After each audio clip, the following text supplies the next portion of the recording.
ஆதம் அலைஹிஸ்ஸலாம் காலத்தில் இருந்து ஹதரத் ரசூலுல்லாஹி ஸல்லல்லாஹு அலைஹி வஸல்லம் வரை இந்த தீனுக்கு என்ன பேர் தெரியுமா? இஸ்லாம். என்னென்னமோ மாறி இருக்கு, சட்டமெல்லாம் மாறி இருக்கு, பேதமெல்லாம் மாறி இருக்கு, ஷரியத்தெல்லாம் மாறி இருக்கு. ஆனால் மார்க்கத்துக்கு என்ன பேருன்னா அது மாறவே இல்லை, இஸ்லாம். ஏன்னா எல்லா நபியும் சொல்ல வந்த செய்தி முழுமையாக இறைவனுக்கு கட்டுப்படுதல். திருக்குறான்ல அழகான அதற்கு ஒரு வார்த்தை உண்டு.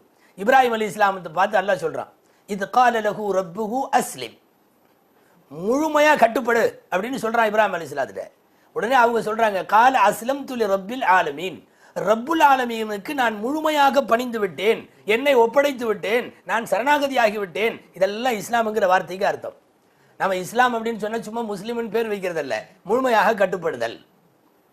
இல்லை கட்டுப்பட மாட்டோம், இது ஏன் இப்படி, ஏன் அறிவுக்கு இது ஒத்து வரல, இது சயின்ஸுக்கு பொருந்தல, இன்னைக்குள்ள காலத்துக்கு இதெல்லாம் முடியாது, இப்படி எல்லாம் விதண்டாவாதம் பேசுறதுக்கு பேர் இஸ்லாம் அல்ல.